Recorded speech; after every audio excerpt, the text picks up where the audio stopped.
world was shocked today when Nobel Prize winner Dr. Maurice Jankowski of the Brussels Biomedical Institute in Belgium held a press conference to reveal the existence of an international conspiracy against the visitors. It came to my attention first when Dr. Rudolf Metz in California who asked to speak with me on what he called urgent confidential matters. Other colleagues of mine here are also being approached by scientists, primarily biomedical and anthropological scientists, from many nations who apparently are part of this insidious conspiracy. Their plans, quite simply, are to seize control of several motherships belonging to the visitors. They tried hard to convince me that this was to protect the human race or to keep such powers from the military on our planet. I do believe, however, that their motivation is by far more personal. Then Jankowski signed his statement, listing those who he claims tried to bring him into this conspiracy. When word began to spread of the Jankowski statement, the international scope revealed itself as scores of medical scientists around the world came forward to admit they had been approached or actually confessed that they were part of the conspiracy. Seen here is Dr. Jacques Duvivier, also a Nobel laureate, physician and leading biochemist in France, who was detained by the Sûreté, the French police, and has confessed to his involvement, naming many other scientists as his co-conspirators. Hello and welcome to Still Watching the Skies for June 2026. I'm Robert Reinecke. I'm Adam Morrell. I'm Cody Lang. Every month we explore the lesser discussed science fiction movies of the past. Some famous, some obscure, some good, some bad, some hard to describe, some that are not even technically movies, all which we believe will create interesting conversations. But joining us this month is an old friend, although this is his first time I've podcast with him, Kurt Halfyard, formerly of the Row 3 Cinecast and currently writing for ScreenAnarchy.com. So hello, Kurt. Hello. Thanks for having me. It's a pleasure to be here. Well, it's a pleasure to have you. Well, and I'm so happy you let me pick or at least have some influence on the topic at hand, even though I may or may not have dragged you off format. Well, I guess beforehand, as Cody explained, Cody's technically dragged us off first, although, this is not so far. And, I've been thinking about it. They're just lucky I haven't dragged out like a episode of Doctor Who or something like that. I think when we originally were coming up with suggestions for things to cover, Gareth Marenghi's Dark Place, all 6 episodes of that has been on the list since 2014. So it's not that there is some degree of precedent set. You can always create it as a bonus episode, I suppose, if we wanted to. Fair enough. But here we are with V. Yes, here we are. And, I might want to let our listeners know what we're going to discuss, even though they probably can read. But this brings us to our, we're discussing 1983's miniseries V and 1984's follow-up miniseries V, The Final Battle. So I'll give our listeners a short synopsis of the first miniseries, key personnel, and then we'll have a discussion. So, okay, for 2 nights on May 1st, 1983 and May 2nd, 1983 on NBC, opposite such shows as The Jeffersons, Alice, Trapper John M.D., an airing of Steven Spielberg's 1941, MASH, One Day at a Time, and Cagney and Lacey, America watched a fleet of large flying saucers hover over major cities until the visiting aliens announced that they were on a mission of peace and mutual cooperation. They come and promise us to usher in a new golden age. Until things turn sinister and scientists start to disappear, friends of the visitors start to spy on ordinary citizens, and the cooperation starts to look like a takeover. It's up to a scrappy band of civilians led by the likes of daredevil photographer Mike Donovan and biologist Dr. Juliet Parrish to uncover the truth and form a resistance. Let's see. I know it was created by Kenneth Johnson. Kenneth Johnson had created a bunch of things in the 1970s, science fiction like The $6 Million Man, The Bionic Woman, uh, The Incredible Hulk, and maybe the not so successful Cliffhangers that was short lived on NBC. But he was basically the mark of, well, I guess television quality for science fiction in post Star Trek.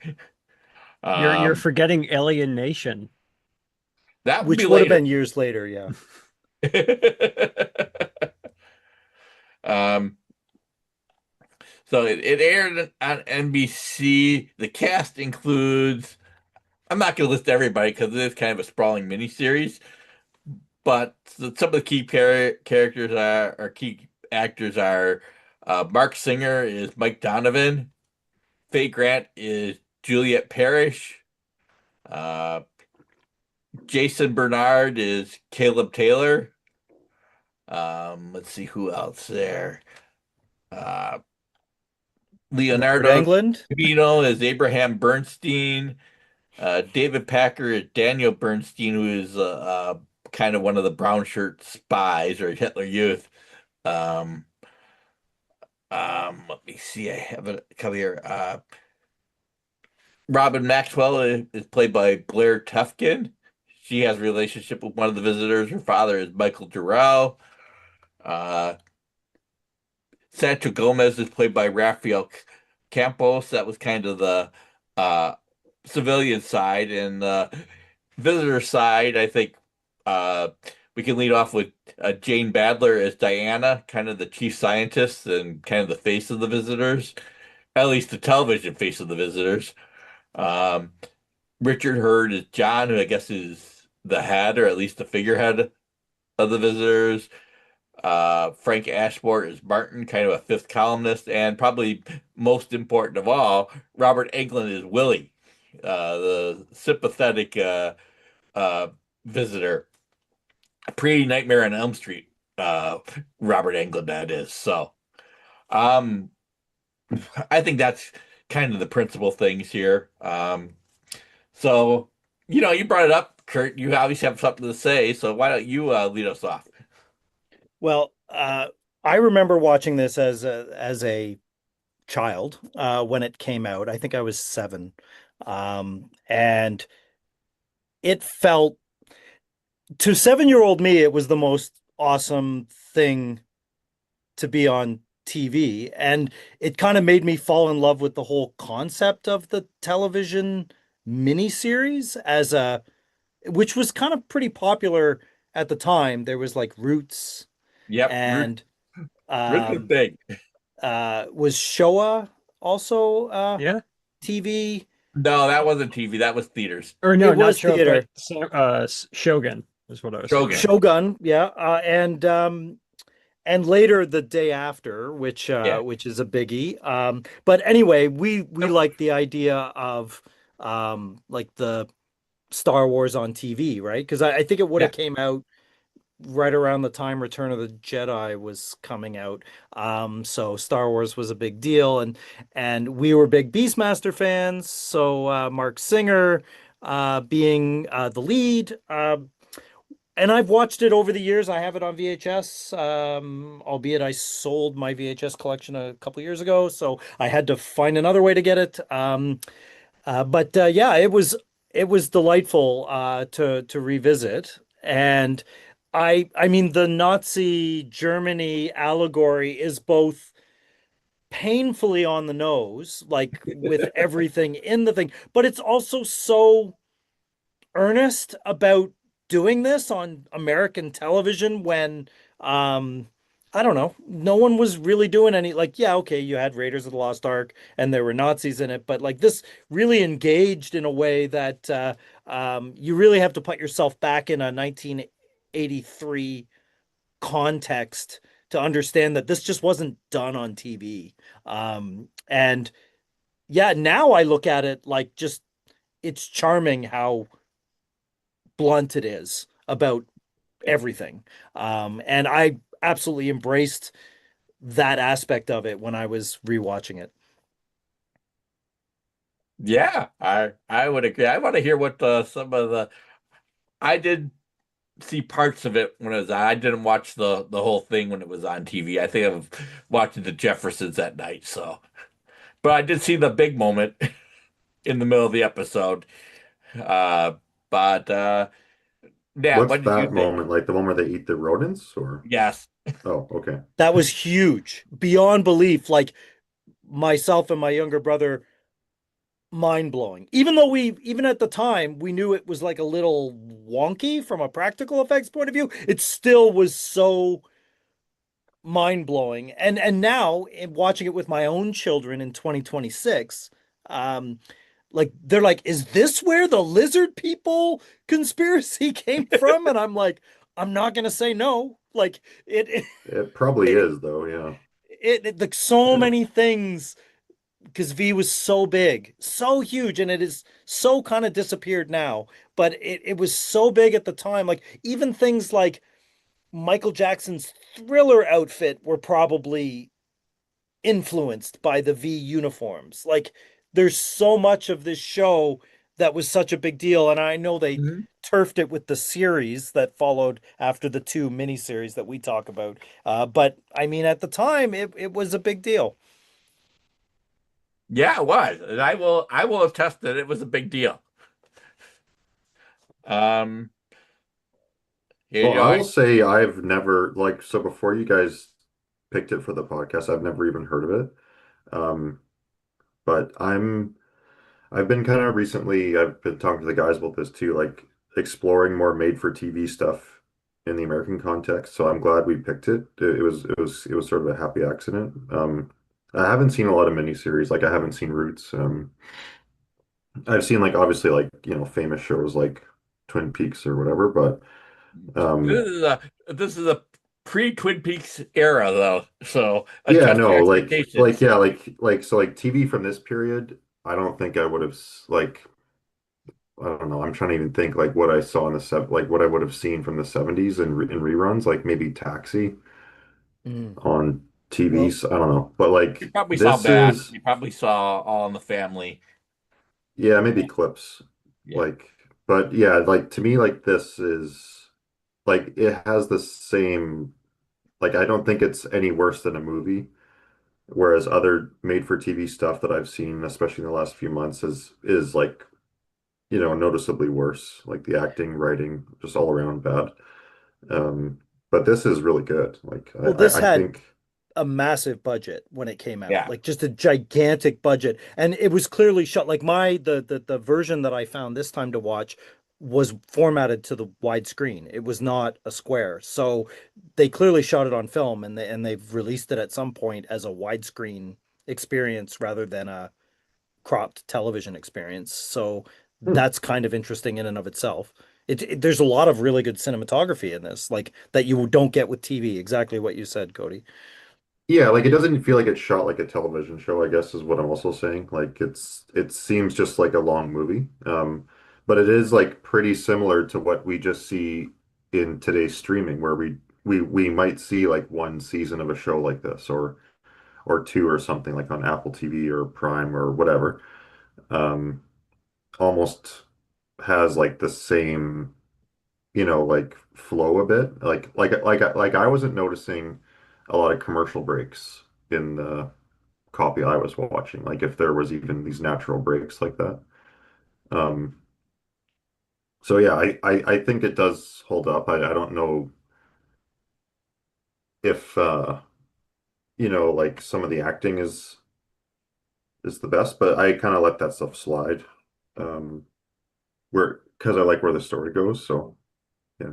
What do you think now? I thought it was really, really interesting from just the perspective of thinking of it as a made for TV movie or miniseries or whatever. Yeah, the budget definitely stands out, especially with just the special effects that they have, opening with more or less kind of like a war scene and um like all the explosions, and then even getting into things like using the actual score from from Star Wars, name checking Darth Vader and I forget what And was the ET, yeah, ET, which which were contemporary, right? Like they're not yeah, that far in the rear view. no, and that's something too where it's like I mean, that's got to be some sort of disconnect when you're watching it on TV, because it's like, okay, TV doesn't normally reference these things. Like this So is, I've got a question about that. Is the Star Wars like score the film or is it diegetic sound? I think it's supposed to be diegetic, yeah. Like So when they that's played in the weird that they marching Yeah, would band. play the Star Wars disco band soundtrack playing for it. the aliens. Yeah, well, I mean, the real thing is just like when they play the North by Northwest theme as like the opening music, and it's it's infuriating, but Oh, that I didn't catch. Okay, yeah. oh yeah. But no, just kind of like looking at it from like that perspective, and yeah, like it doesn't look like a made for TV miniseries, and again, just kind of like putting yourself back in that position, which is something that like I have two younger kids, and I have officially become that old man who's like, back in my day, we had to be at have our ass on the couch at 8:30 or something like that to watch a specific show. We didn't have streaming, and just getting them to appreciate, um, for mainly my edification, not theirs at all, but appreciate the scale or scope of a television show like when we were growing up, and how like when you had three networks, you would have like millions upon millions upon millions of people like watching something, and Yeah, so that there is like it's that, got like a 40 share. yeah, which is Well, insane. well, and even just trying to explain the concept of like a sweeps week, which was like a big deal Yeah. from their ratings metrics back in the day. And this was NBC's answer to that, right? Mhm. Hmm. Or even just like affiliates, things like that too, where Mm. um yeah. And I mean, in a sense, they kind of do some of those things like The Simpsons. They they'll watch clips or things like that, but it's kind of difficult to get them to appreciate kind of like how this is like a shared cultural moment that you could basically talk to anyone on the street, and have a pretty decent chance that like you could have a conversation with them about this sort of thing.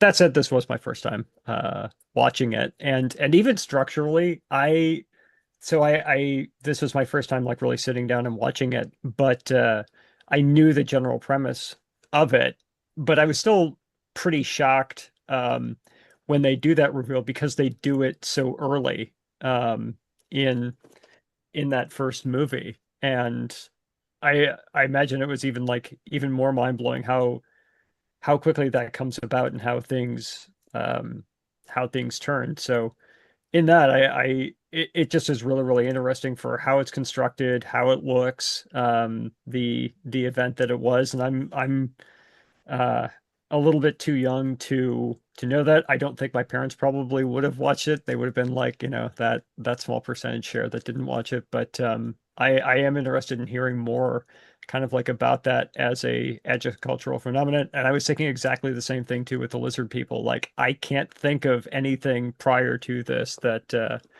had the lizard people. Well, you had Thulsa Doom from Conan the Barbarian, who is a snake person, but kind of a lizard man too.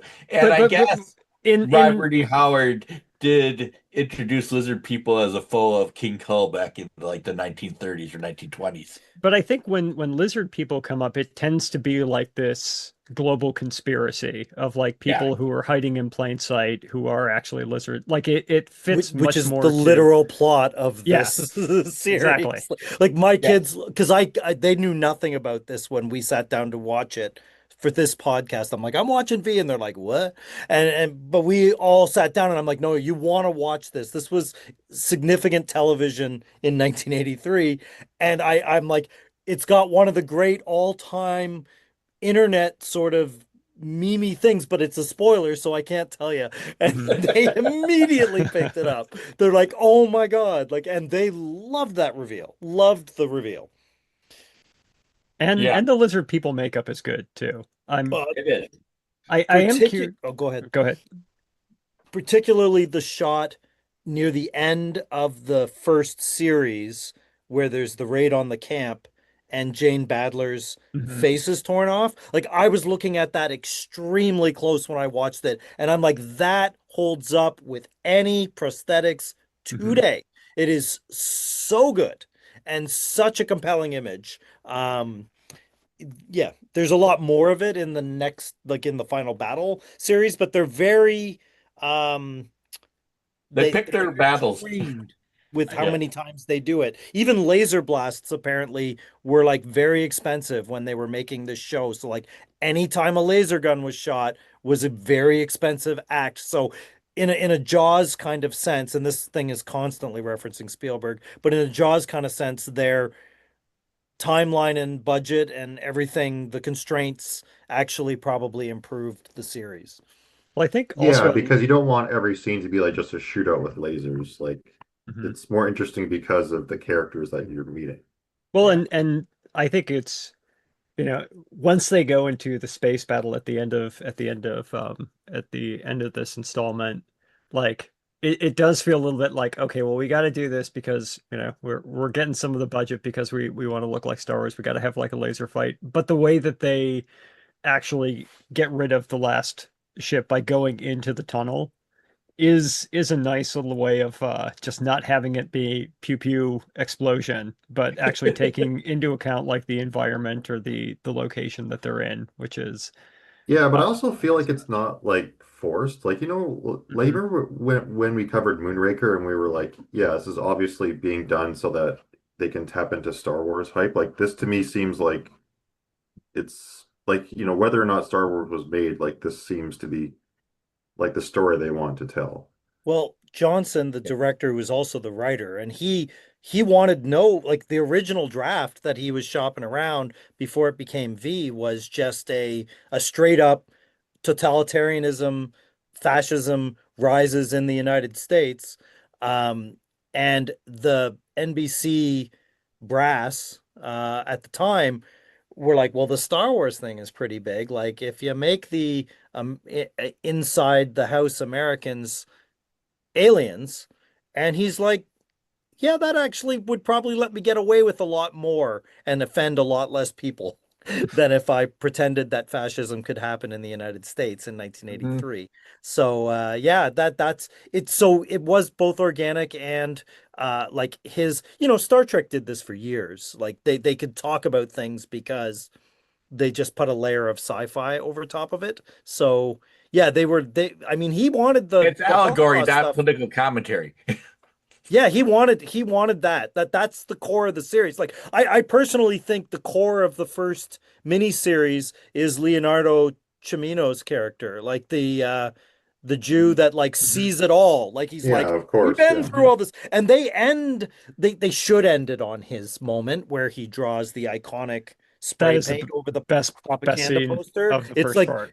that and the scene where he throws the champagne into his grandson's Yeah. face is like that. I'm here for that as an adult. Mhm. As a kid, I was not. I was here for the face ripping. But as an adult, I'm here for, even though it is really blunt, it still works because you can tell that the writer director believes in what he's doing. Like it is very clear that he wants people to think. Yeah. And you really couldn't get away with it because it was only what 40 years since the Holocaust, not even 40 years since the Holocaust, the end of the war. So Mhm. there were a lot of survivors around. They would have let you know. This aired in West Germany, just Yeah. FYI. Apparently, there were a lot of call-ins because you're not allowed to have Nazi imagery, but the German censors were very firm in going, we see what you're saying. We get it. It's not subtle, but it Oh, it's also, that is not a swastika. That is very darn close to a swastika, but it ain't. So it's we're missing a airing it. couple And they legs. aired it. Mhm. Yeah, but I Missing two also think legs. like even outside of the German World War II context, like it works with any country that has had like someone take them over and then have collaborators and then have an internal resistance. Like, yeah, Well, I know El it's Salvador, it opens that war correspondent opening is fantastic. yeah, yeah. And it's echoed way late in the series, like the exact it's a helicopter in the opening and it's Mhm. one of the V fighters, but the shot of like someone holding a pistol up against a massive attack vehicle and just standing their ground is kind of the iconic shot, even though the guinea pig and other things kind of became what people remembered, but like I love that the director mirrored that shot between the beginning of one and the end of the other. Yeah. Yeah. I mean, I think we have to I have to say, I think, it had a big budget. From what I understand, it was like 13 million, which is a movie budget of the time. I think it'd probably be like 43, 50 million today, something like Probably that. closer to 90. 90, yeah. It would be an HBO budget or a Netflix Yeah, budget. like a Westworld or a, Yeah. Succession, whatever. Yeah. So I mean, but I mean, I think they spend their money wisely because the special effects aren't necessarily complicated. There's not a lot of zooming around and the camera's moving and the screen moving. It's pretty much just a matte painting. Like the sky is a matte with a big ship above it, but it's a good matte painting or a good matte use, and that really worked. I mean, it's just simple. The production design. I gotta believe that people who saw Independence Day watched V and said, "Yeah, we want saucers like that." Yeah, Uh, yeah, it's impossible to think of Independence Day, which was a huge blockbuster in the 90s, without thinking that they stole a lot. And yes, somehow they made it dumber. yes. But at the same point, um, yeah, V lays all the groundwork for it. Mhm. And V has a lot. I mean, I think I mean, you said that it lays it on thick and it's obvious, and I agree. But sometimes being obvious is the smart choice. Well, it was TV at the time, so Yeah. like you're not going to get Taxi Driver. No, You know what I mean? Like it's but I'll tell you on the subject of special effects and like restraint or just simple matte and whatever, they really went to town on the uniforms and the production design. Like yes. the sunglasses are iconic. The red uniforms with the stripes, which kind of is in between original Trek and Next Generation Trek, kind of feels like just appropriate there. And the like laser Lugers that they have are awesome, like Yeah. absolutely iconic to me. Yeah. Even the little shuttlecraft they do, I think are really well done, and they make sense.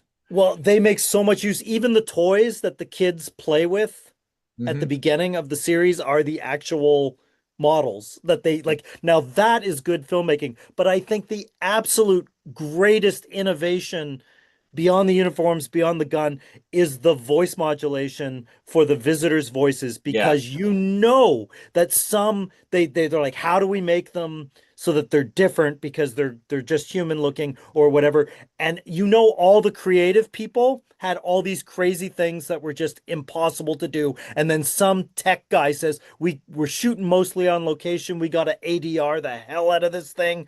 It's just an analog dial and we're done. And everyone was like, high fives all around. Like, we have solved a problem in the best possible way. And it's great. Yeah, and nobody's gonna suffer. It's not like everybody has like red contact lenses or something like that. Which I Exactly. Like, I because you think was about Thriller, you think about that era of contact, like the Hulk for that matter, which was yeah. also Kenneth Johnson. Like when they had to put like those contact lenses were torture, like absolutely the worst. That seems like the obvious thing that they would have done, but the voice modulation works better and better for everybody. And you are making television here. You want to keep the crew comfortable. I mean, it's very much a pilot, I feel. I mean, when you look at it, I think the follow-up miniseries is better than going like straight to series, as it turned out. And we could talk about the television show eventually, but I feel like you have a diverse cast. I mean, it does focus pretty much on. I would say Mark Singer is the main character in the first miniseries. I mean, they have a bunch of supporting characters, and they fill in the blanks, and they all have their own thing going on. But I would say Mark Singer is clearly the main character, and Beastmaster, he still kind of has that Hollywood looks, and that I think that was a good choice. Um, I don't know if there's anybody else who really could have anchored the show around. I mean, the second one they bring in some more people into the cast, but I'd say Mark Singer is pretty much the face of the resistance of the first one. I think he lends a certain amount of we can take this seriously because it looks good, and we have a guy that's been in some movies that we've probably seen. Well, I Uh, think they do a pretty good job at like cross racially, yeah, which certainly was not a thing that was done in the early 80s. So no, like they make a very, very strong point about the Mexican guy smuggling white scientists like out. yes, You know what I mean? yes, Like they now a lot of it feels like box checking exercises or, sort of corporate whatever, but like it's very organic in V, the way I like the whole arc with the three men. So there's Caleb, and then there's the doctor, and then there's like the what ends up being the main character like later on. Like the difference between their life trajectories is not normally how you do an African American arc in 1983, and it's no, it's excellent. not. And I think my memory was I didn't watch it. I was watching something else, but I would turn over it on commercials to see what was going on there. And I think they were smart enough to go, let's put some big moments to line up with the commercials on the other networks there. Oh, you think so? That you think there's like an editing memo? I think there was, because I remember when I turned over, I saw the big moment where Robert Englund rushes into the Cryo. building, and we see the guy's hand shatter because of that. That sounds like a Oh yeah, yeah, alien. that's awesome. Yeah. Yeah, I think that was a Spielberg inspired thing, because Spielberg would have done something like that. Well, there's also a lot of crazy like white backlighting Yeah, in the series. I don't think it's that much in the second series, but the no, first series there's a lot of Spielbergian, and again, Spielberg's not that far into his career at this point. But like the way I think there's a moment where with the brown shirt like character and the girl the girl who gets pregnant, Robin, where like the whole property is like these crazy backlights and it's kind of misty and I'm like, yeah, it's either Spielberg or John Borman. I couldn't figure it out, but it's very cinematic and yeah, there's also some really low angle photography at times. Like I have a scene where there's like this big giant 80s sedan with one of the scientists that he gets kind of kidnapped. It's one of the first times where you overtly see the visitors being evil. And like the car pulls up and the camera's on the ground, and it's just this like really big shot that was never a thing in television. no, It was absolutely a movie shot. And I mean the archaeological dig at the beginning, yep, where when they're doing the collage of all the visitors pulling up and it just kind of slides across the mesa. And I'm like, that is good cinematic storytelling. That is not what I associate with TV. yeah, with that skull in the kind of the foreground Yeah, there. with the skull, it became kind of the one of the iconic promotional Hmm. images of V was Yeah, the mothership and the skull. Like there, like that's yeah, a if you Google V and like by popularity, it'll probably be in the top 5 images. yes. It kind of reminded me, aliens and archaeology. Quaterbass of the Pit came to mind when I was watching this time. I wouldn't have got that back in 1983, um, but yeah, that kind of makes sense. Okay, yeah, the archaeologists or the biologists will figure this out, so we got to get rid of them, and that Yeah. kind of holds together. I was gonna say the other big moment. I remember the reveal of Diana and the guinea pig, and I feel that was time for a commercial break as well, because that would get people talking. So I mean that was some of the things that I said, and hopefully they can't. And I'd really like to say that you know Jane Badler knows the assignment that she's in there, because I feel like I mean she's not being subtle, but she's fun to watch.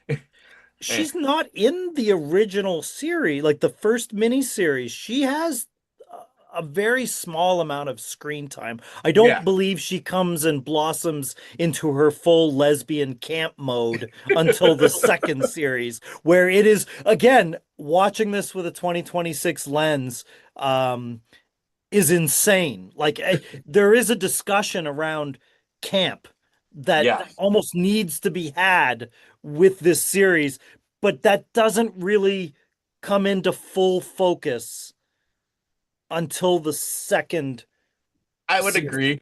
Like, there is some massive tonal shifts between when the Yes. first series ends and it is like, yep, we've done our perfect, this is how fascism starts, and then the second series where the original creator left and they hired new people and they're like, screw it, guys, we want Star Wars, we want Rebels, we want missions, we want that for the second series. And I mean, I like both, but they definitely go vampy, campy with Jane Badler in the second. Let's not make it too serious here. Right. Whereas Yeah. she's kind of her, again, she's not the best actress in the world, but like, because she has such a small amount of screen time, she does come across as absolutely. So does Richard Hurd, for that matter. So does Andrew Prine, the head of security. Yeah. They're all great images, and they really do the symbolic aspects of, like, the clean, we're disciplined, we're in charge. Yeah, you may not like some of the things that happen, but we're bringing order and goodness. You just have to pretend all the disappearances don't matter. Like, they do that very well. They do that very well. I will See, note, I do I appreciate. thought she was very effective in the first series, I guess. Is that what we're calling it, like series one, series two, but They were like more yeah, serious but in yeah, the you're first right. one, She's but not in it very much, but I think she was like a good like big boss or whatever you want to call it. Like she has a she's a really striking good look. headstrong that stands out. Yeah. I don't know if this is true or not, but like, in doing some of the research in the back after watching the series again, apparently there was, I don't know if she was just supposed to be the LA, like, commander of the LA ship and not the science officer. They were supposed to have a more bureaucratic, banal character that was doing all the science experiments. And he was supposed to be the most boring character in the series because he was doing the worst evil, which is like completely on par with Nazi Germany, Yes. and how they mechanized this stuff and had accounting ledgers and things. But I guess they felt it was way too dark to do that. So they just kind of made her the science officer and the local LA ship.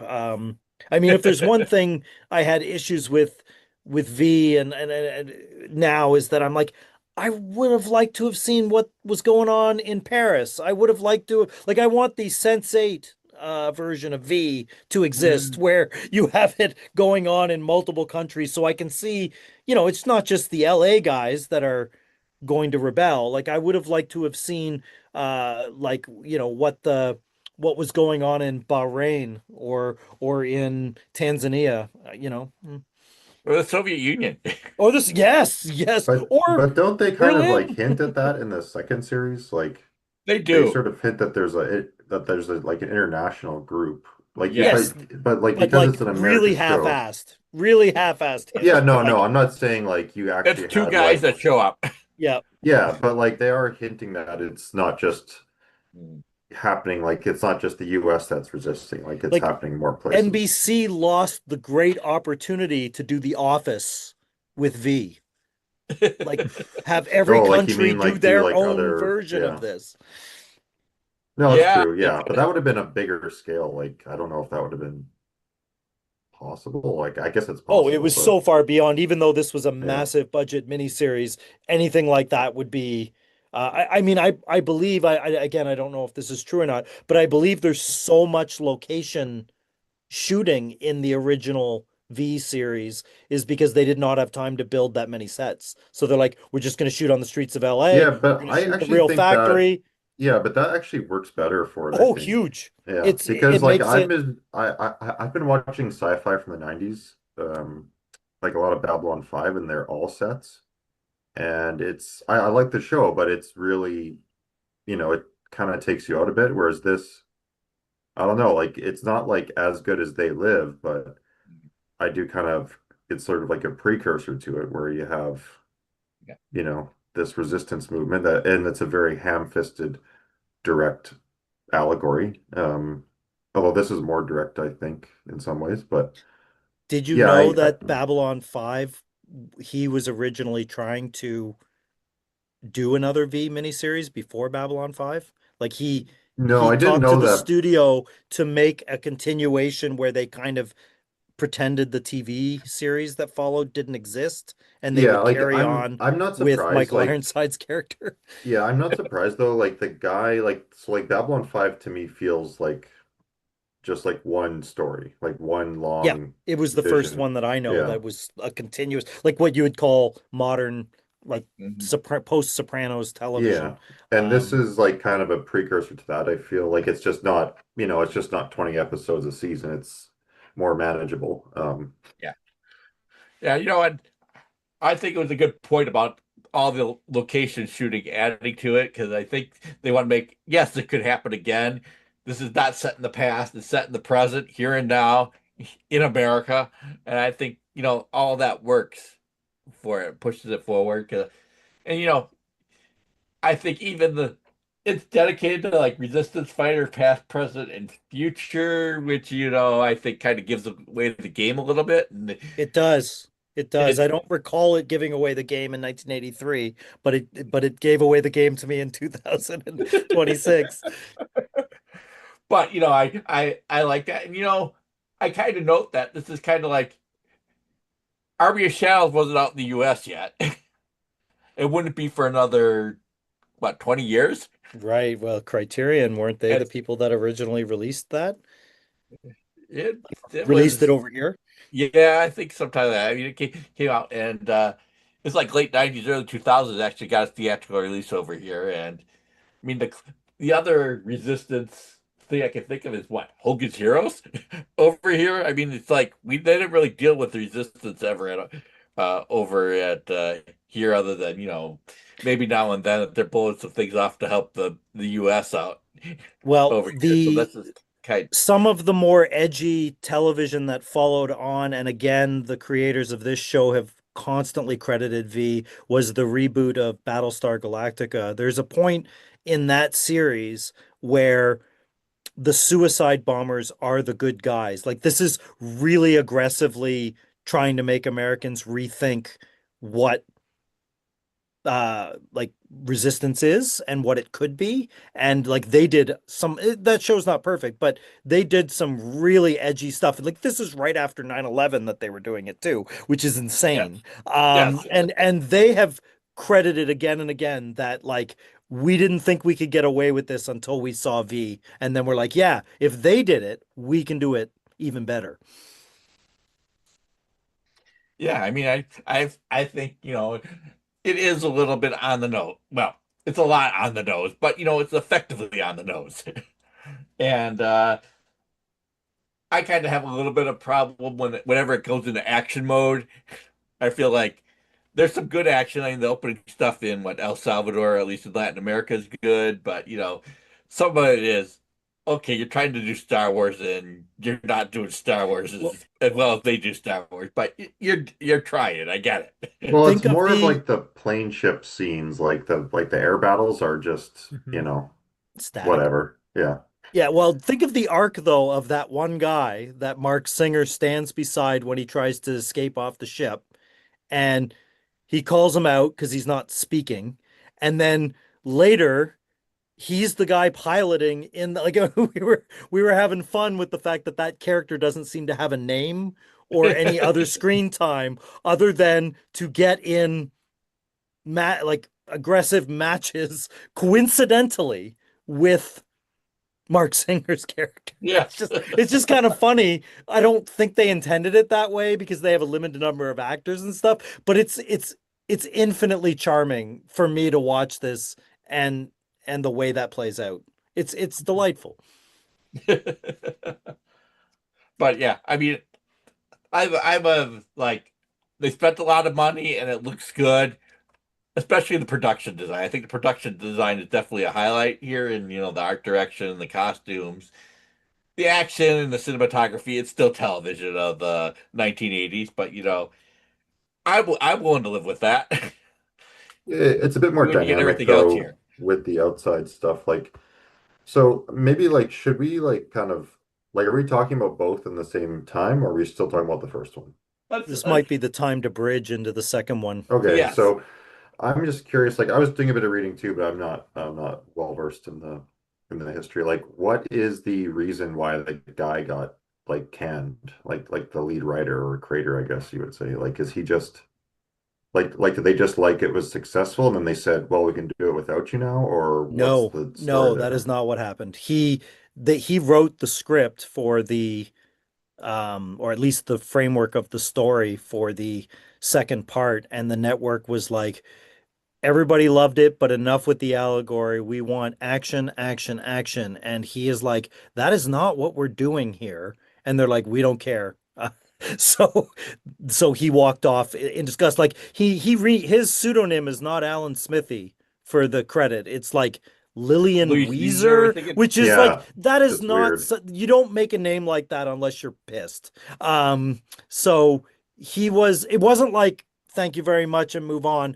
He was actively involved and he was writing it, but the fact that they wanted to structure it around like actual battles and less about collective society. I think that was, which is crazy. I mean, these came within a couple years, and for the scale of which they were doing them, the production design must have been running around the clock. Everyone must have been working 20-hour days for months. And to walk away is crazy. But walk away he did. Walk away for like success too. And it was a huge, again, I don't know if the second series got the same budget as the first series, but I don't think it got a cut, like much of a cut in I budget. read it got like $1 million more, but they also added like They had to one shoot episode to it. three So episodes instead of two. yeah, Um, which is that it's a cut but not a cut, or it's an increase but not an increase. However we want to say it. It's like I mean, there's no recycled footage, which was a yeah. problem with the television series. They had no budget for the TV series, so they had to like all the iconic matte paintings and shuttles entering motherships and everything. It gets really tedious if you watch the series because they only have like 6 shots and they just reuse them again and again. It's like watching like Rocket Robin Hood or something. Like it's so reused. Or like the ending of Howling 2, where they just show Sybil Danning 20,000 times.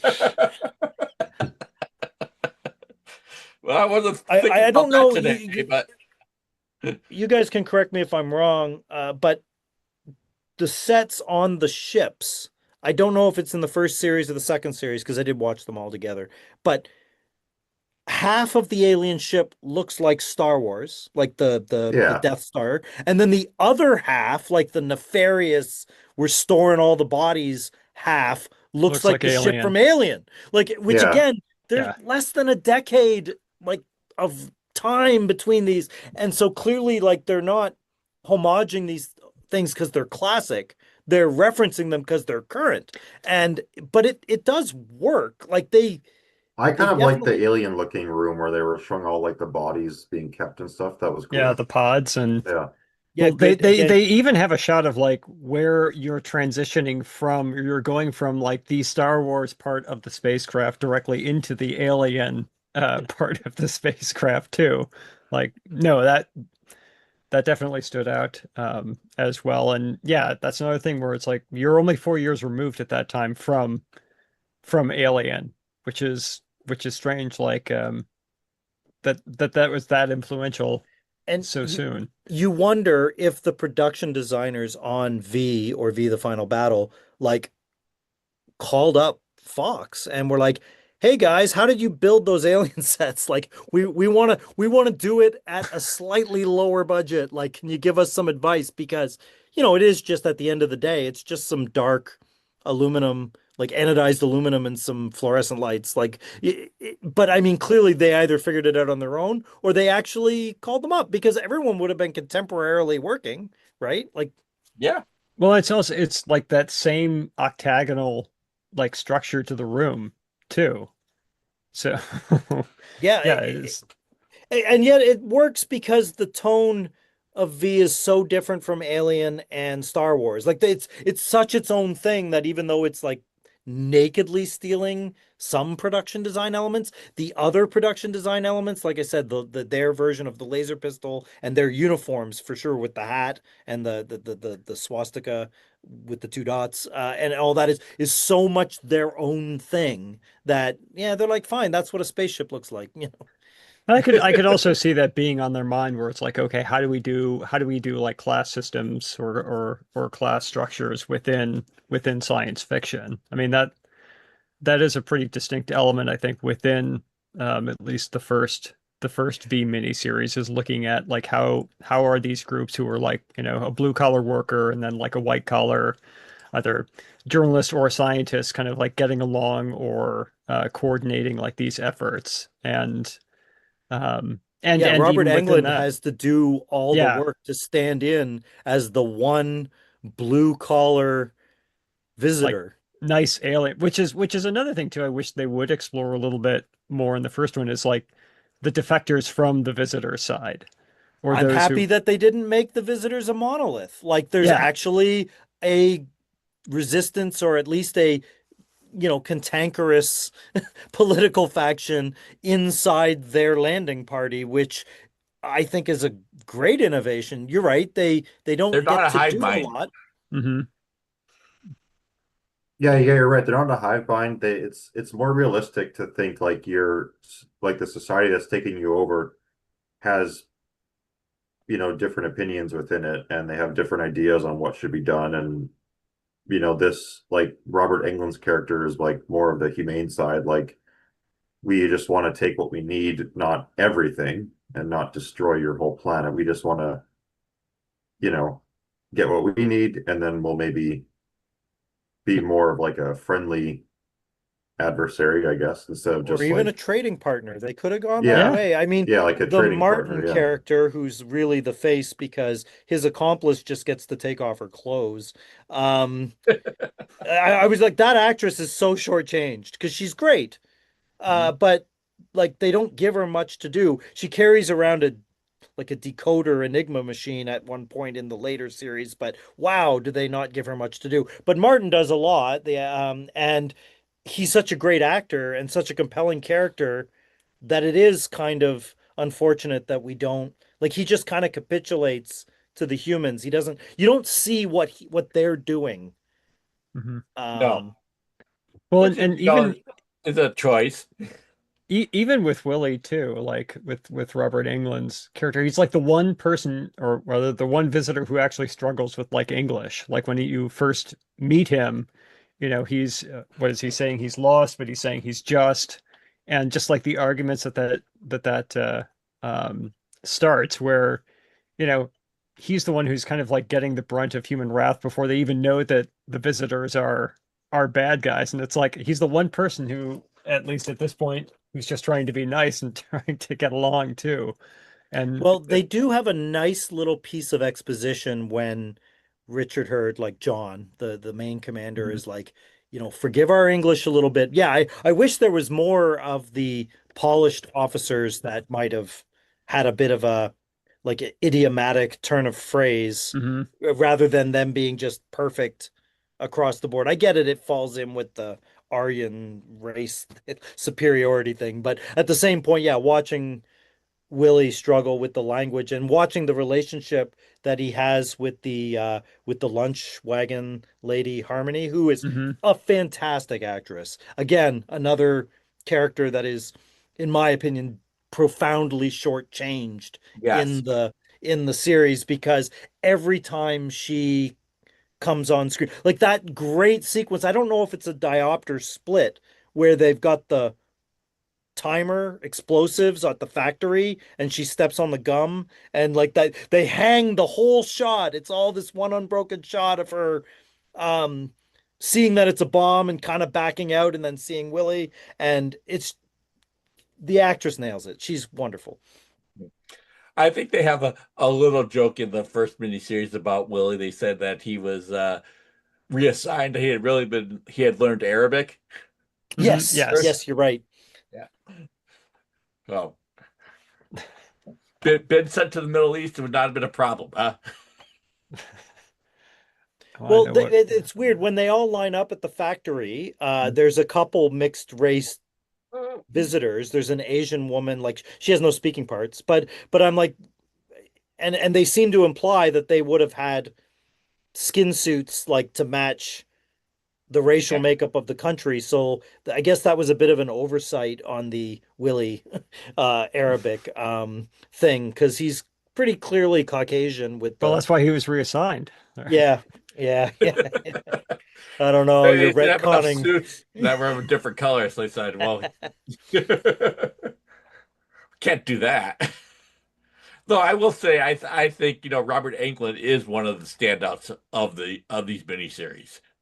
He doesn't have a lot to do, but he does all of it very well. He does make an impression In both series, in the second one as well. He really gets more moments to shine in the final battle series.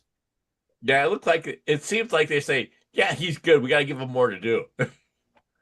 Yeah, apparently the producers of or Wes Craven's team on Nightmare on Elm Street, when they had some of the flashbacks, they didn't want to show Robert Englund's face outside of makeup because they thought that the attachment to Willie from V was so strong that it would break Nightmare on Elm Street, which is awesome to think that was the thing. Well, I mean, that was what he was best known for beforehand. And a lot Yeah, of and people I don't even know how big was it Don Coscarelli, how big the Beastmaster was. Like I would think more people knew Mark Singer from V than from the Beastmaster. Yes, They came out really close together. I think Beastmaster was more like HBO reruns when it became. Well, Yeah. you know Part of. the old Dennis Miller bit, right? Yeah. What Hey, does HBO Beastmaster's stand? on. There Yeah. you go. Yep.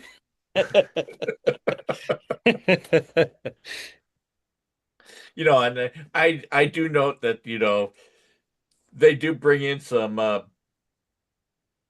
They don't spend a whole lot more money, but they do bring in some bigger actors. I don't know how big Michael Ironside was at the time, but Michael Ironside is recognizable today. And Dick Miller makes an appearance. I clocked that Yes. immediately. I had forgotten Dick Miller was in there, and I mean he doesn't have much of a part, but he's in 2 of the 3 final battle episodes for small bits. And I'm like, yeah, anytime Dick Miller shows up, that's a good day. And he can rock a turtleneck like no other, man. Yes.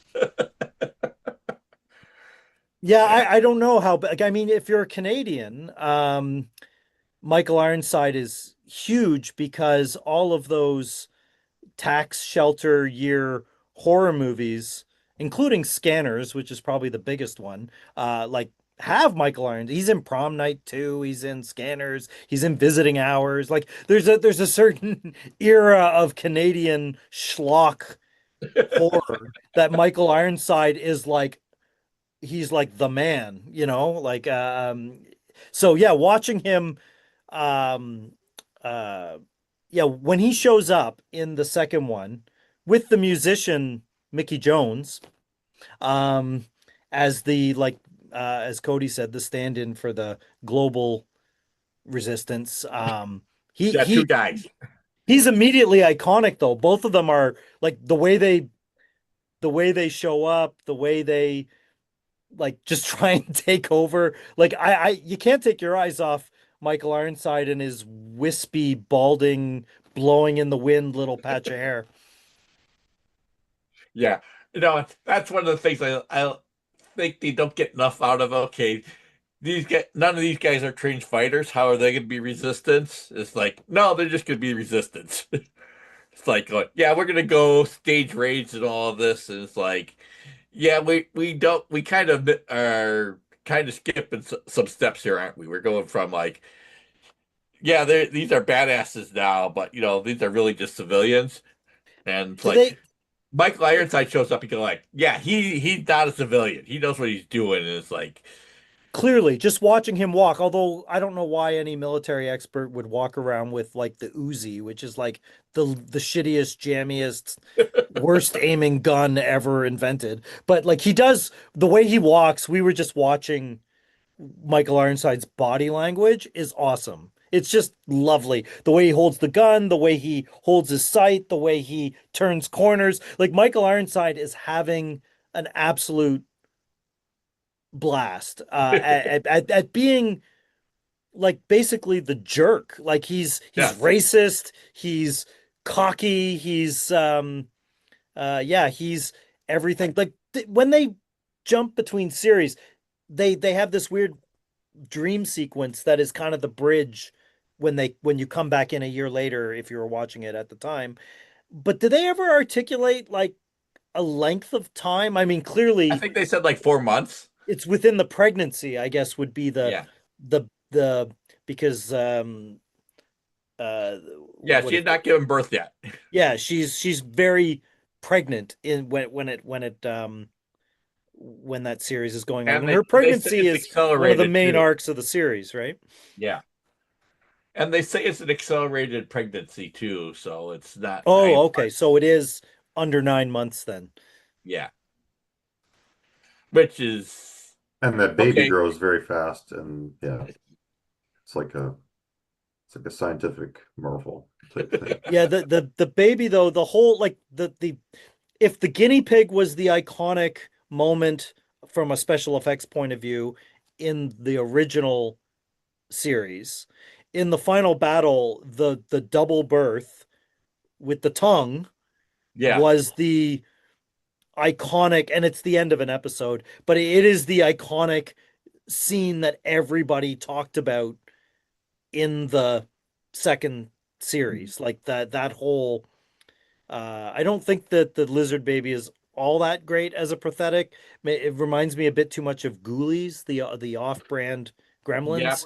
Yeah. um, Yeah. uh, but the baby with the tongue is fantastic. You cannot not be delighted with how good that is. No, I agree. I mean, I kind of feel like you I mean, you kind of feel like yes, you can see that the studio is meddling on this too. It's like we're gonna have a mission that's gonna be centered around every of the one of these parts. And then we'll have some complications, and everybody goes along on these missions. Nobody's left at home, but while everybody goes along, I kind of feel like that it was more of a ensemble with the first one, and this one is kind of like, okay, Mark Singer and Faye Grant are the leads. Everybody else is just kind of like pitch it in here, and we'll Well, even throw we in like found a that infuriating from a plotting, like just from a realistic plotting, whatever point of view, is that you would constantly send your two leaders and the only doctor you have on every like trivial but still very dangerous, like reconnaissance or whatever. It's like, I guess it's a TV thing. You got to use your actors, right? yes, I guess. But isn't that what extras are for? They have extras, but yes, So they are you guys kind of saying like the first one is a bit more tight? Like I think the first one Y is really Way good. more tight, Yeah. and it yeah, Okay. also has a like a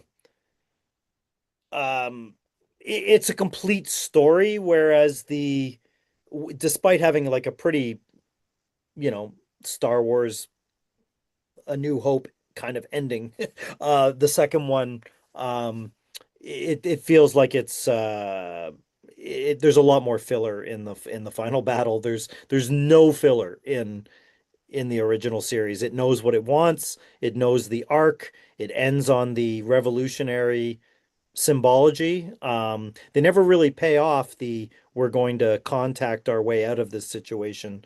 Um, thing Yeah. from the end, but it could have ended. It like as a TV movie that they had no idea it was going to be super popular.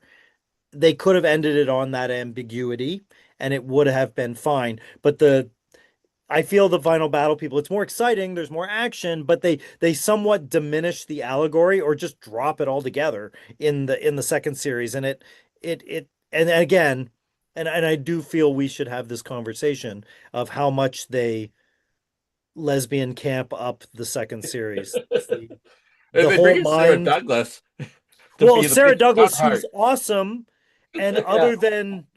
other than again, participate in the you know lesbian threesome between Faye Grant and Jane Badler and her. She doesn't have really anything to do. Why would you bring in? And she would have been coming right off of Superman 2 and Conan. Um, like she was a very known face, and boy, do they give her nothing to do other than speak wonderfully London in her haughty disposition. And they give her a bad haircut too. Well, it was the 80s. That was the haircut. Her Superman haircut was the perfect one for her, though. Yes, I agree. I agree. But I love anytime Sarah Douglas shows up in anything, I'm happy. But I was really pained rewatching the final battle of just how little she actually does. She does say a lot of things and she Yeah. sets up things, but she doesn't really do anything. In fact, she goes out being mocked for talking. It's pretty much the Tuco good, the bad, and the ugly speech Yeah. that Jane Badler gives her as he takes her down in the back end, and I'm like, ah.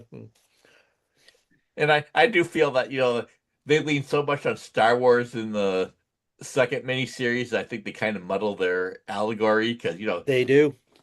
Star Wars is very much okay, the good guys are the Viet Cong and the bad guys are the American imperialists.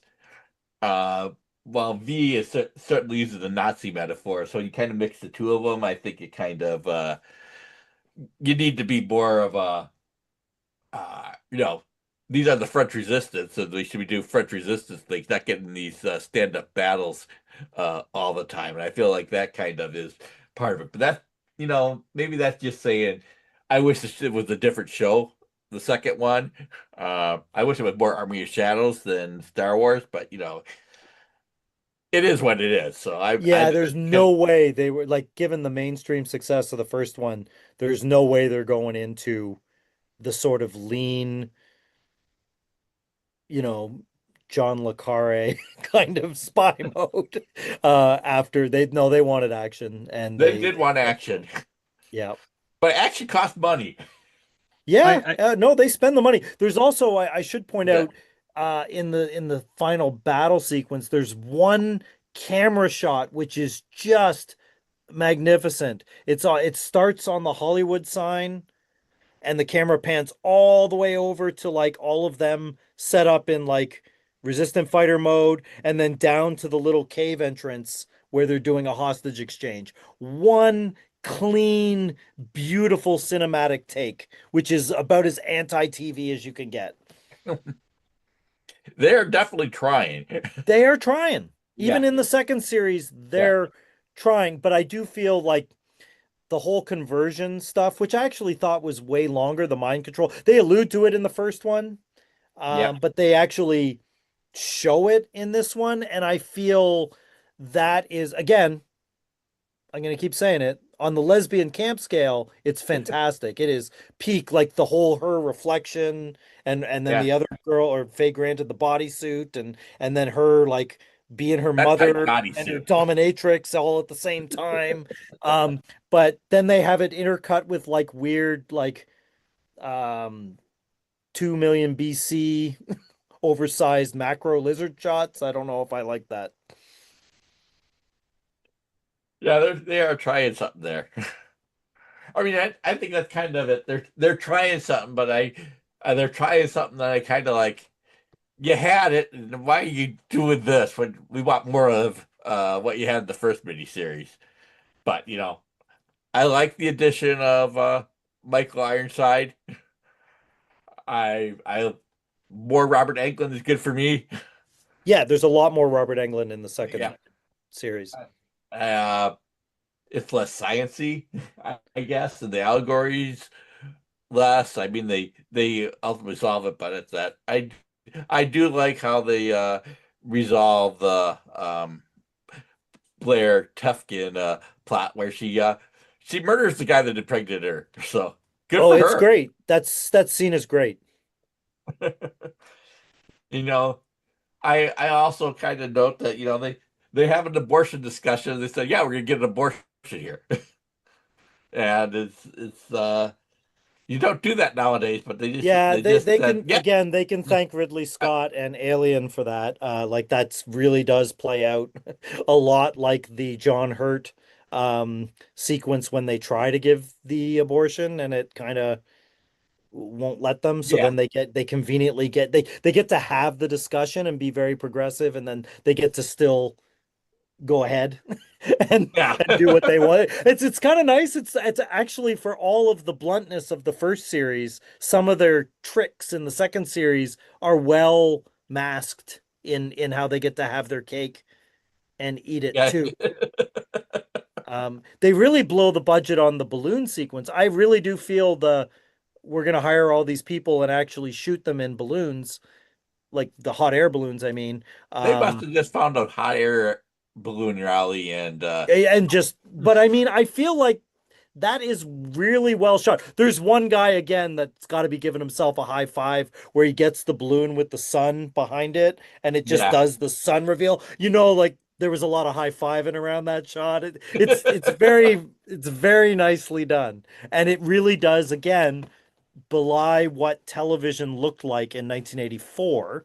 And again, this predates Commando, it predates Red Dawn, it predates a lot of things that V is doing, and you would think, oh well, they stole that from that. I mean, even we were my daughter, who's a big Twin Peaks fan, we were joking that Ham Tyler, the Michael Ironside character, and Albert, the um, was it Jose Ferrer, Miguel Ferrer. Miguel. yeah, Miguel. Sorry, Miguel Ferrer. Jose Ferrer is in Dune.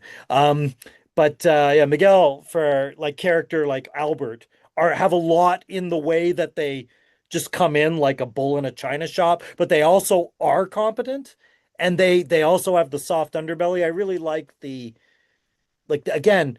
If this were a longer TV series and they had more time, they could have explored the Ham Tyler and then Abraham's girlfriend or like the woman that is like posing as I think her name was Rose. Um like they click in a Aubrey Plaza Ron Swanson kind of way that could have like if it was longer form TV, they could have if it was modern TV, that would be a whole side arc. Yeah, that'd be 2 or 3 episodes of them. Hey, they get along. They're the odd couple that get along. Yeah, yeah. And I would have loved to have seen that, but again, V is so far ahead of this stuff that I mean it's kind of a miracle what we get. Like think about like how many TV series, fictional TV series would just kill off characters. Like that Yeah, they I definitely feel do it. yeah, like they go through a lot of um Mark Singer's Korean buddy at the beginning. Um Abraham, Leonardo Cimino's character. Um, The yeah, priest. yeah, the priest. Yep.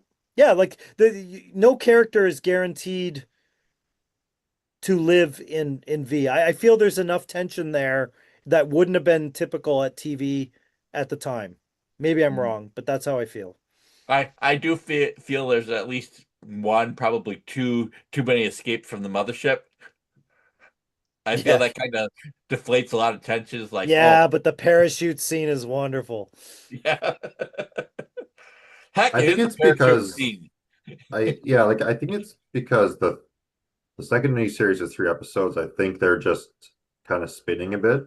It's not as concise as it could be. Um, so there's extra stuff like that, like maybe a bit more repetition than you found in the first series.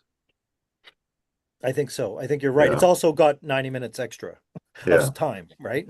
Yeah, Like why they didn't exactly. do it as two twos, right? Just for the symmetry. Yeah. Yeah, and introduced Michael Ironside a little earlier. Oh yeah, because he's pretty late. He doesn't come in until the second episode, so Yeah. I mean, but he's there. Once he's there, he's in every scene. Like he's very much involved, although he doesn't have much at the end, right? Because they go up to the mothership with the little girl that looks like the little girl from Poltergeist, but isn't the little girl from yes. Poltergeist. Although, Um, Michael Ironside just gives the alien a face full of that red dust. oh yes, that's one of the great exits of the is Andrew Prine's visitor, head of security, like his exit. Less so for the Thurston Howell the third wife collaborator woman like Mark say or Donovan's mother. I find her character to be very 1980s. She would be on the Love Boat if there were some crossovers, television crossovers. I don't Yeah, know who the actress is, but um yeah, yeah. I much I prefer feel her husband who's always drinking. Um though I feel like they lost something there because I feel like somebody with like I'm gonna make some money off of this and collaborate. Yeah. I mean it's better handled better handled in the first series because she's not there that much. And I do like how they did off the journalist, like the journalist that becomes the PR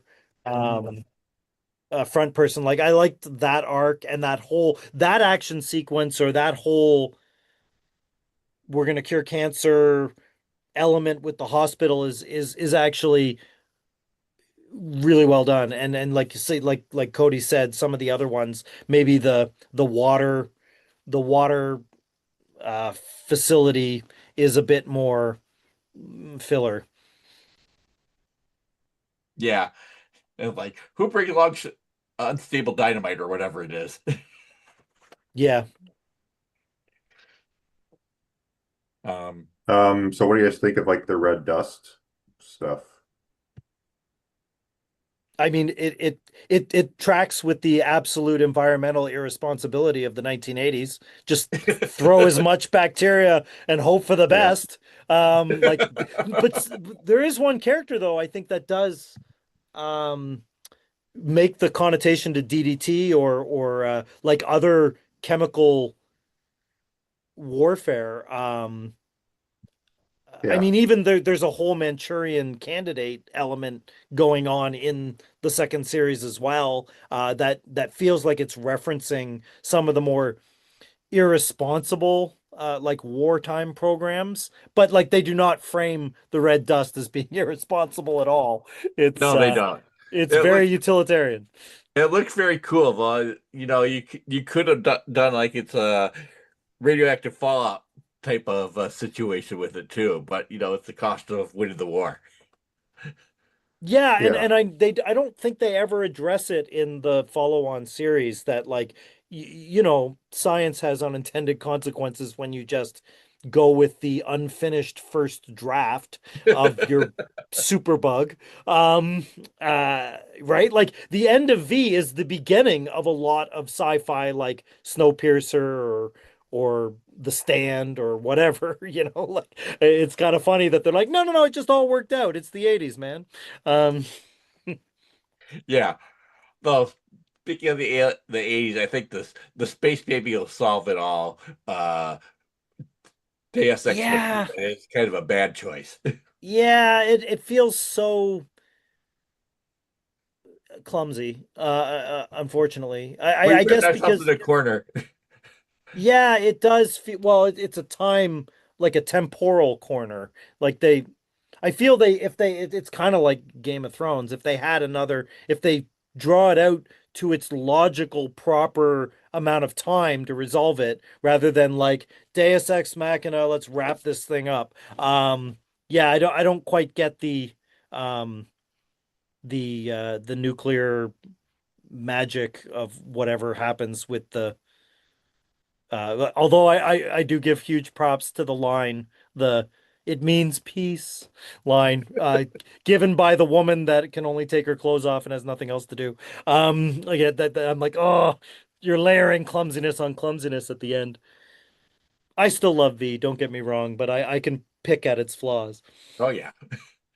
I mean, I think the second miniseries, while not being as good as the first, is still fun, and maybe it's more fun than the first, if not as good.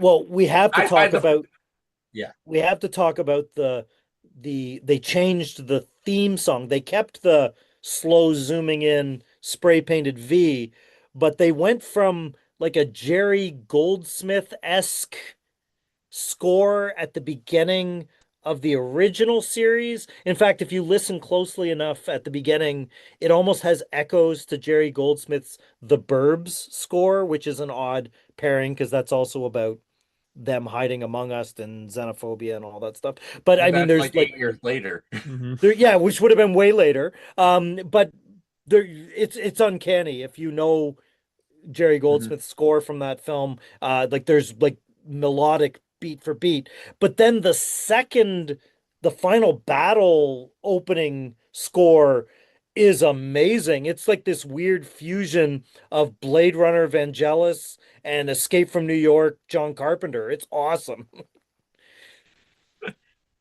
Yeah.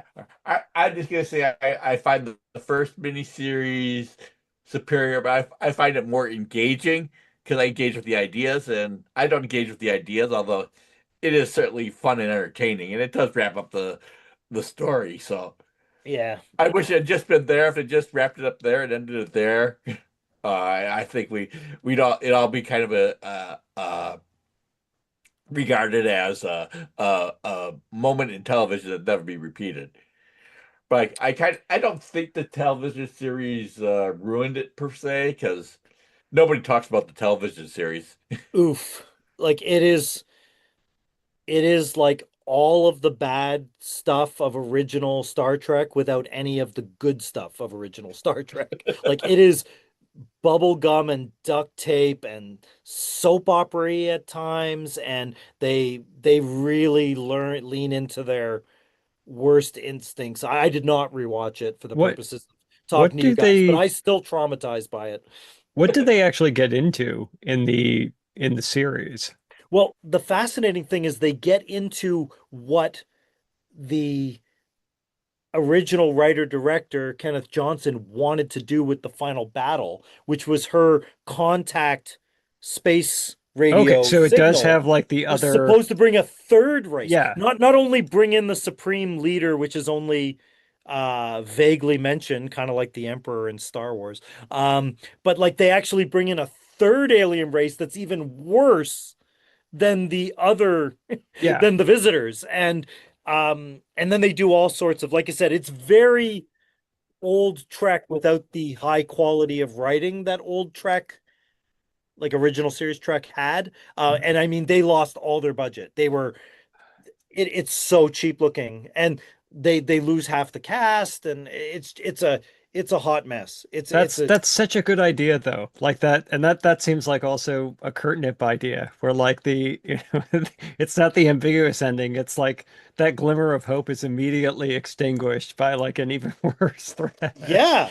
And I mean he wrote a novelization Hmm. of the final battle that this is Kenneth Johnson, that Yeah. he wanted, as if to say, they ruined it. This is what I really wanted to do, and you didn't let me, so I will just give it to you in print. But if you existed in 1984, 1985, when the series started, there were comic books, there was a lot of stuff. Hmm. There were other novelizations. There were other side. No, like it would be hard to dig through all of the cultural detritus that was existing because V was such a TV moment.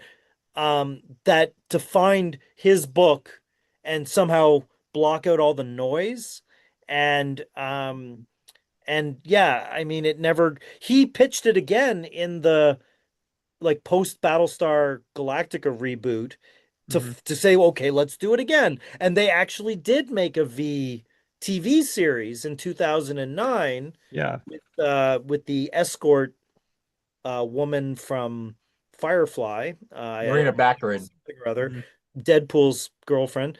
And it is awful. It is unwatchably awful. I Like have watched a couple episodes of that, it's and it just is like it goes nowhere. it's the era of TV where like you had no sets, you just shot in giant green rooms and everybody looks disembodied Mhm. from everything, like kind of like as elements of if the first one followed Star Wars, then the 2009 V kind of does like some of the worst excesses of the prequel trilogy. Mhm. um and yeah, it's the I don't know what's worse, the shoestring 85 series or the more emo My Chemical Romance 2009 series.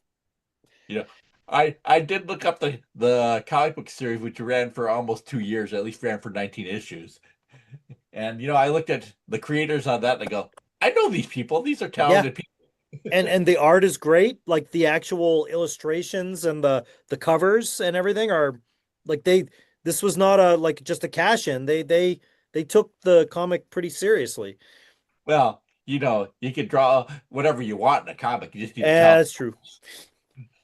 I am curious though, like, and maybe it's just an aspect of like we don't really talk that much about miniseries or even television that's over, say, 30, 40 years old or so, but I don't really hear V being discussed too much for as big of a phenomenon as it was. Like, are there I know there are creators who've referenced it in their works, but is there kind of like, I don't know, a more lively discussion going on regarding at least the original uh, two miniseries of V anywhere currently outside of this I podcast, of think course? there's a lot of YouTube content on like, hey, why didn't you watch? Like, you should watch this. Like, even in Hmm. 2020, um, or I'm sure there were. I want to think that there was some conversation in 2009 when they did it again, but it was so poorly received that Hmm. it died very quickly. Yeah.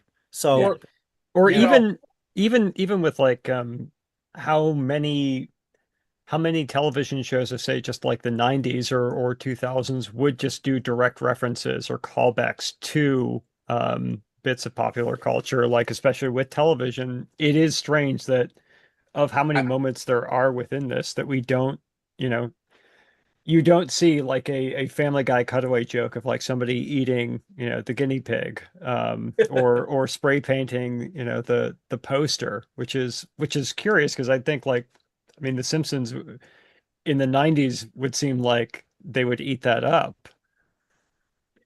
I'm surprised they didn't do a with it, V reference in Stranger Things for that matter.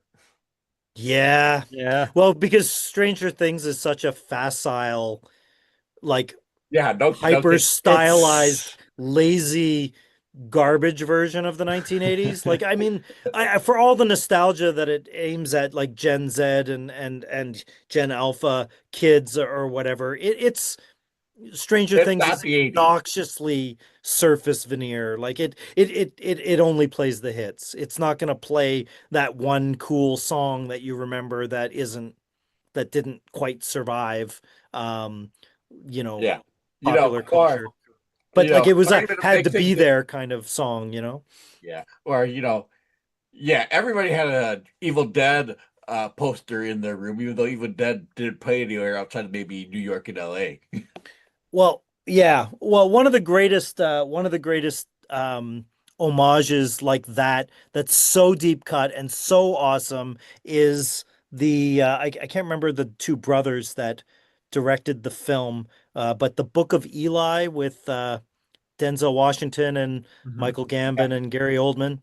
Um, when he stays at the hotel and his iPod is being charged by Tom Waits in the lobby or whatever, there's a poster on the wall in his hotel room of a boy and his dog. And I'm like, that is fantastic. That is the least pandering, deep cut poster reference.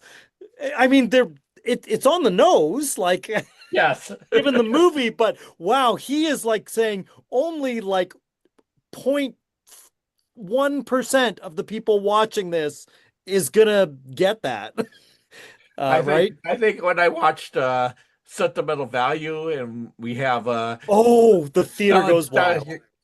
giving the DVDs to the grandson there, and I go, "Oh, I know what these are." Was it of the piano teacher? Is that The the Piano Teacher and Irreversible. yeah, two Michael Haneke films. I saw that at a film festival, so that got the biggest laugh in the movie. Yes. But you had to be at a film festival, right? Probably. I got it, but yeah. Yeah, no, it was wonderful. But like again, props to Joachim Trier for um, having the confidence for that joke to land or not land, depending on the education of its audience. I don't think the Stranger Things guys are quite No. into that so much. I mean, at least Kate Bush is at least Yes, semi-obscure. that I'll give him that. I'll give him that. That was a big win to single-handedly resurrect a legitimately great song.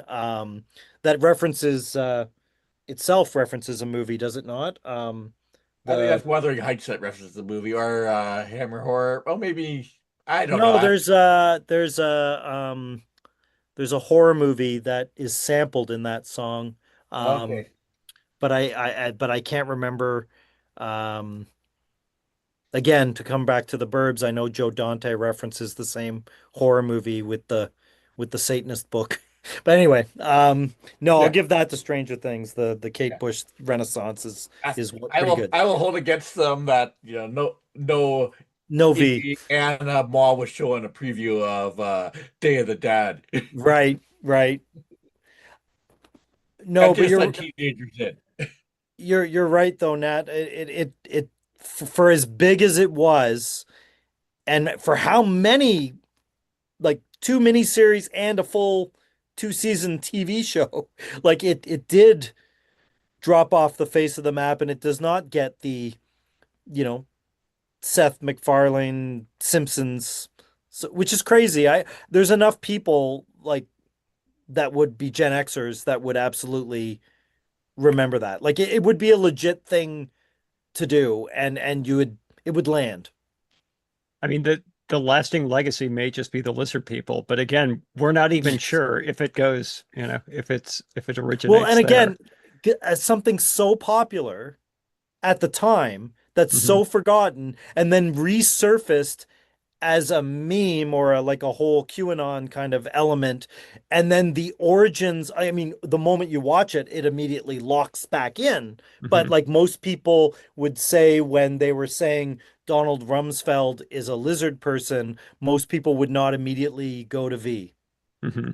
And there were legit jokes and like about all of that. So it's a very subtly insinuated bit of pop culture.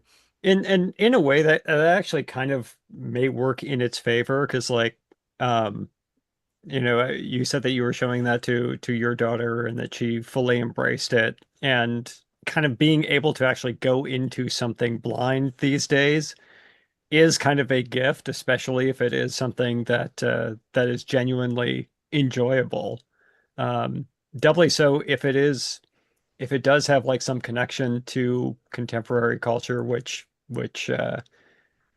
that source may not often be cited. But no, like my kids the same thing where I show them something and they'll immediately recognize other things that are referenced in that, and that seems to be like the thing that really keeps them at least initially engaged within We it. actually have a phrase for that. In our family, it's called a Beethoven moment. And I'll explain this briefly.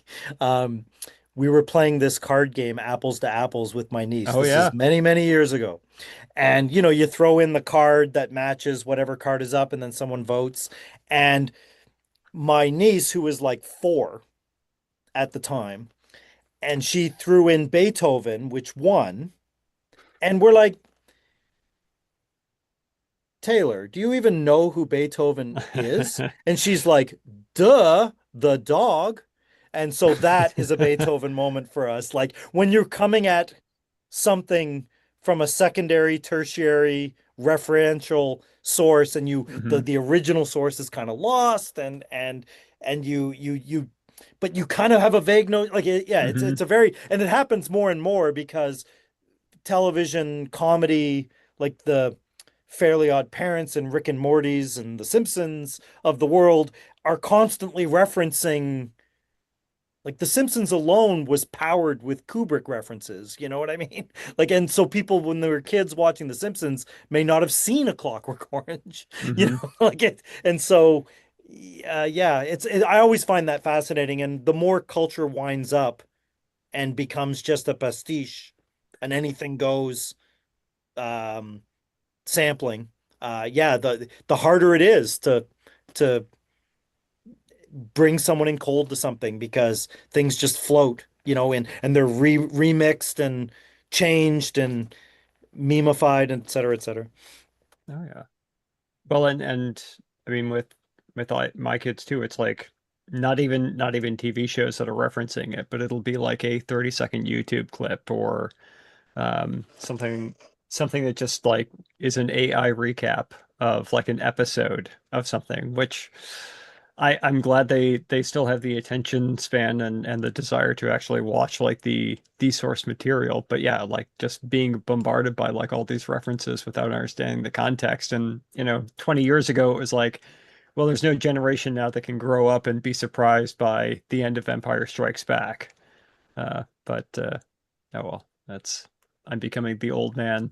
Well, I'll tell you with the this cloud. though, Nat, the idea of like with children, of planting seeds. Like I used to show my children movies that were so far above their appropriate age that it became an ongoing joke in my movie nerd and family I've circle. tried to follow that example too. So It's a good thing to do because I'm like, if you show your kids Ghostbusters um when they're 6, and there's a blowjob sequence in the middle of it, and they're not going to know, and they're going to come back later, oh yeah. provided they haven't watched Alex Garland's Ex Machina, which is like actually has a whole like speech around that scene. But they'll come back and see things, or I would show my kids a movie that was like so far beyond their thing, and then they'll revisit it, or they'll remember something in a way that the short reel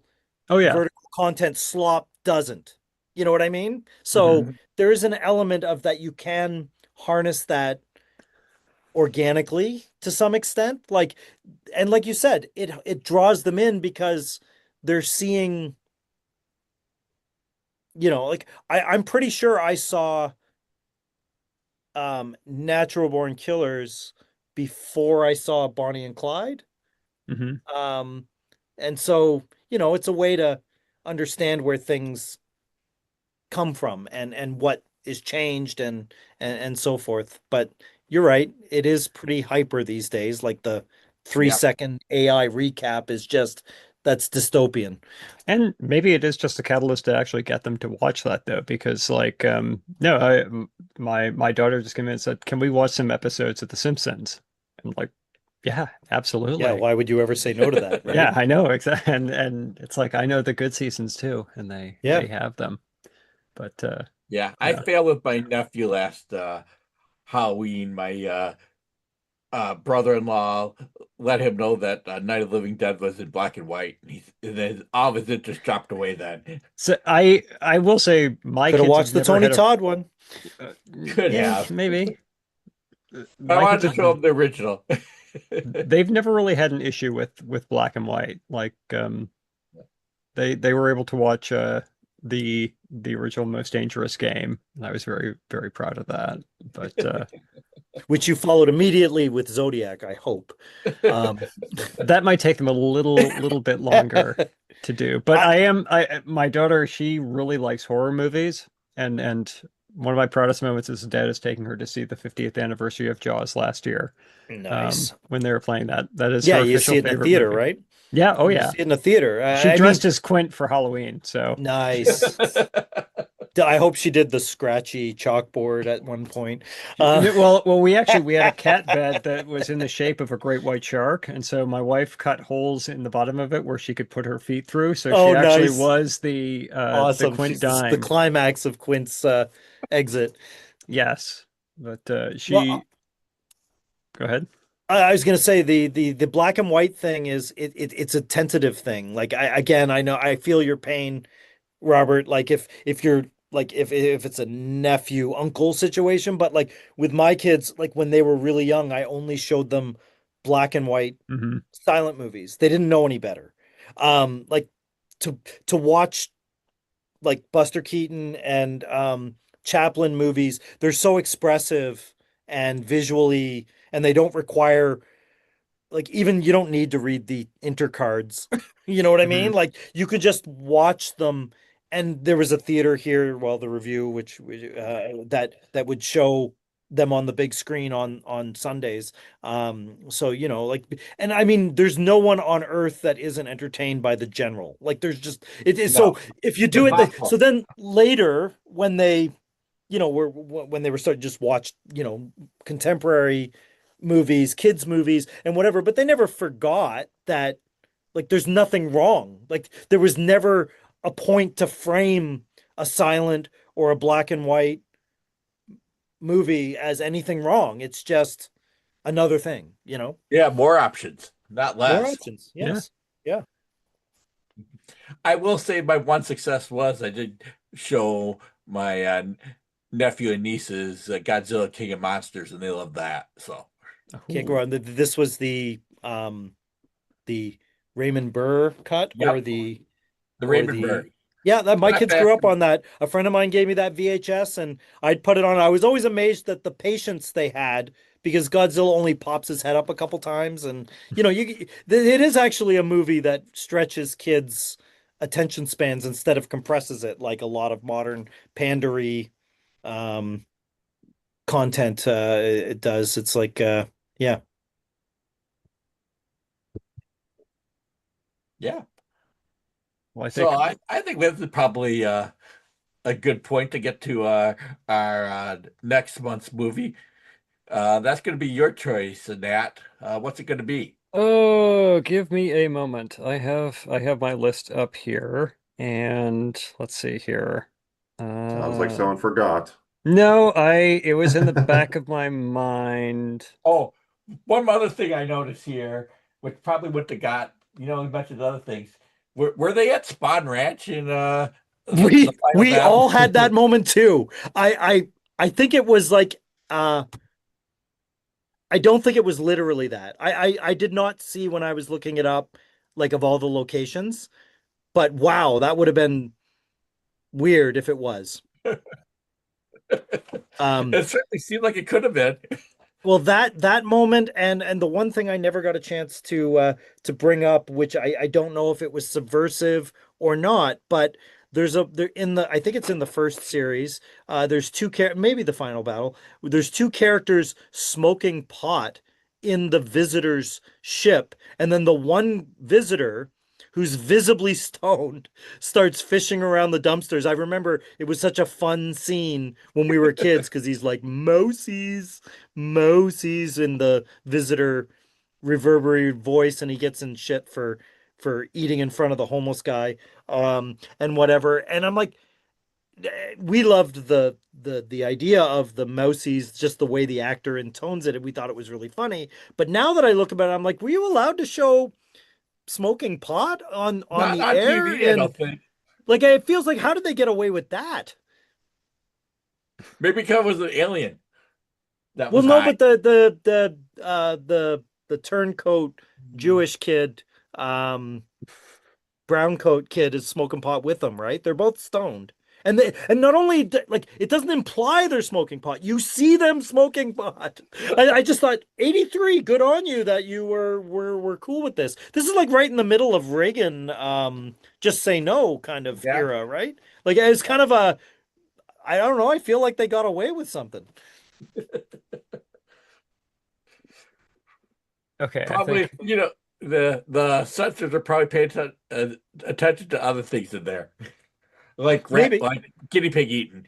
Yeah, maybe. But good on them if they pulled one like a fast one and got it past whatever the television censorship board is. Okay, I So think back I think I know which one I want to go with. Okay. All right.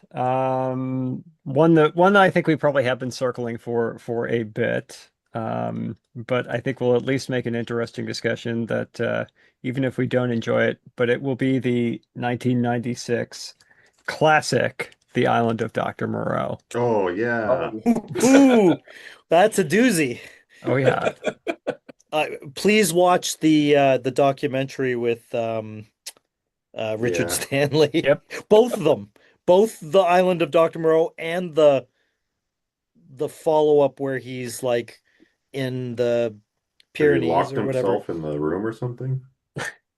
Well, I think this is one of the things where it's like I've been hesitant to do this because I know Robert's going to jump in and say, "Well, we really should do Island of Lost Souls along with this." And then there's the I think 70s one with Burt Lancaster one, yeah. yep.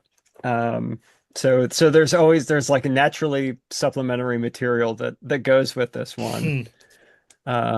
Or just reading all the ramblings of like Marlon Brando in all of like the last 20 years of his body of work. But I no. paid money to see this in theaters. I did too. Oh, that's okay. I did too. I was there for David Thewlis, man. The bad movies have to be seen as well. So Agreed. I never promised good movies. I just promised interesting conversations. to be honest, Exactly. the better conversations are always with the worst movies. Like If you get myself and all my hyper film literate, many of them have careers in like the journalism side or the filmmaking side.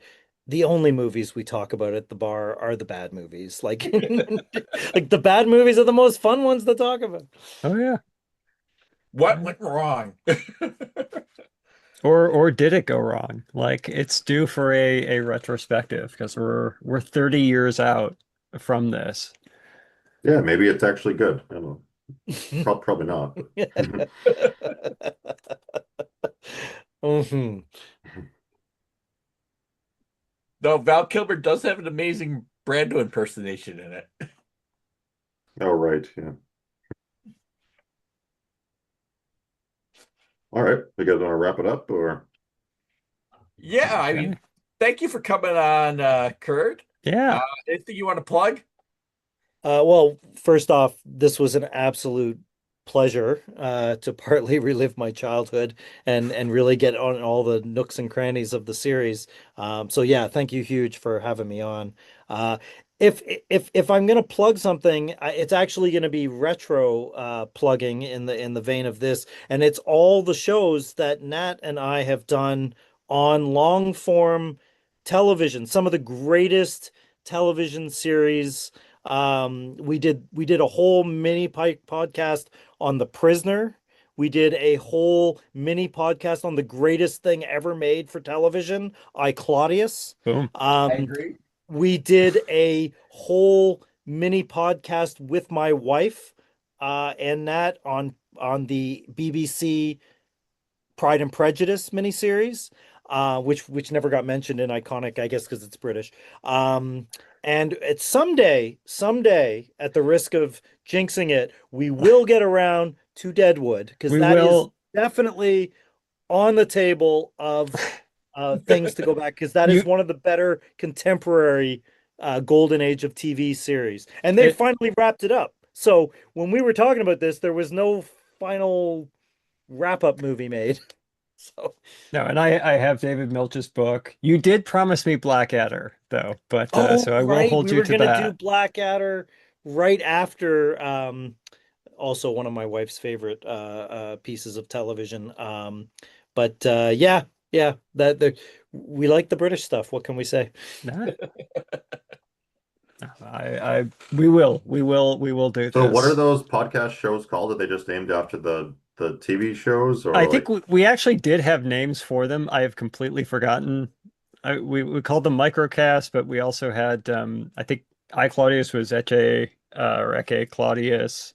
Sorry, maybe I'll be more specific. Like, how do people find them if they want to listen to them? That's an They are excellent on question. the Long Tail Ends They feed. they are hosted Okay. by you guys. Are they Okay. still? Where the Long Tail Ends should be hosting that content somewhere. Now, whether you can find a link to it without you guys digging a deep link out and putting it in like a show note sense, I don't know. But Yeah, maybe I put a believe link they're on your for it. servers. I think since like the site crashed under No. Matt's watchful eye, Internet Archive may be the easiest place to find them. You know, Apple Podcasts will have it all. Okay. All right. Well, I'm just trying to. The site crash did not affect the podcast. Okay. Okay. Says And, Robert, the you know- steward of Yeah. the site. Matt and I did have talked about what happened there, and it's an amazing story. And none of it is Matt's fault. Are we sure? Who'd you hear it? Was that Well, from I heard Matt? it from or- Matt, but you know, the details he gave certainly imply it's not his fault. Like the service provider that he had hired got arrested and was in jail apparently. Okay, now I believe it. Without- right? So, anyhow, I'll have to get that story from Matt. Maybe I'll have to get that on the podcast at some point. I know it happened at just the worst time possible because I was right in the middle of writing reviews for the film festival at that time. Oh, that's right. That's right. These things have to happen every couple of years or so. That's gets rid of the bad blood. Yeah, the one time of the year where I'm actually writing like 15 reviews in like 2 weeks is when it goes down, of course. Don't you just save it on like one giant Word doc and then... Well, that would be smart. Well, you are a smart man, Robert, so. It's certain things. But whatever. My reviews ultimately came up, and it's like it took us like a week or so, and I finally got all my photos back up online and in order this year. And also things will be popping up on YouTube. But I don't know if I think the Pride and Prejudice and podcast microcast is up on YouTube too, for that matter. I still have the raw files and the MP3s if you need them. So I will keep a lookout for them. Anyhow, that should wrap up this episode. If our listeners have questions or comments, they can email us at skyespodcast@gmail.com or leave us a note on Facebook. Also, feel free to leave a review or like and share links on social media. Thanks for listening, and we hope you join us next month for... And I forgot already. The Island of Dr. Dr. Moreau, 1996. Thank you. Bye. Oh, God, that was good. Bye-bye.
Watch the skies, everywhere.